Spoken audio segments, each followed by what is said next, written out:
చూస్తానే మీరనే సార్ మీ బావగారిని మిస్ అయిపోయాం. 2 ఏళ్ళు అయిపోయింది. Sad sad. అది నేను ప్రతిసారి నేను అవును. వారి ప్రసక్తి వచ్చిందంటే నాకు గుచ్చుతూనే ఉంటుంది.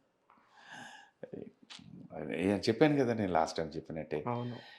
నేను ఈ ప్రపంచాన్ని వదిలేసి వెళ్ళే వరకు అది ఆ గిల్ట్ నాకులో మాత్రం పోతుంది. పోవట్లేదా సార్ ఎప్పటికి గూడా? ఎంత జరిగినా గూడా? లేదండి. ఎందుకంటే ప్రతిరోజు ఎక్కడో అక్కడ ఎవరో ఒకళ్ళు వచ్చి కలిసినప్పుడు వారి ప్రస్తావన తీసుకురాకుండా ఉండరు. వారి పాటల గురించి కానీ, వారి మాటల గురించి కానీ, వారి పద్ధతుల గురించి కానీ, ప్రవర్తన గురించి కానీ అవన్నీ వింటూ ఉంటే ఇంతలా ఆరాధించిన వ్యక్తి, ఇంత మంచి వ్యక్తి అయ్యో కోల్పోయామే అన్న ఫీలింగ్ ఉంటుంది. చరణ్ గారు ఎలా ఉంటున్నారు మీతో? బాగున్నారండి. He's doing well. Very happy for him అండి. Really very very happy. And ఈ మధ్యన వారు పాడిన సోలో సాంగ్స్ అన్నీ చాలా మంచి ఆదరణ పొందాయి.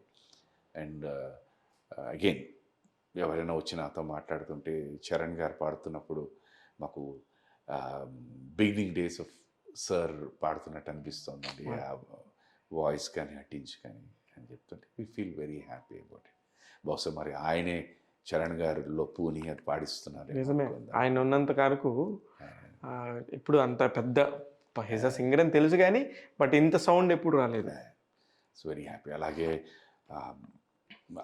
ఆయన నాంది పాడుతా తీయగా అనే కార్యక్రమం, దాన్ని ఈయన యాంకర్ చేస్తూ ఇది చేస్తూ కూడా వాళ్ళ నాన్నగారి చమత్కారాలన్నీ, సెన్స్ ఆఫ్ హ్యూమర్ అవన్నీ ఉండి బాగా దాన్ని నిలబెట్టాడు. Very happy for it. Very happy. చూస్తుంటారా మీరు ఇవన్నీ?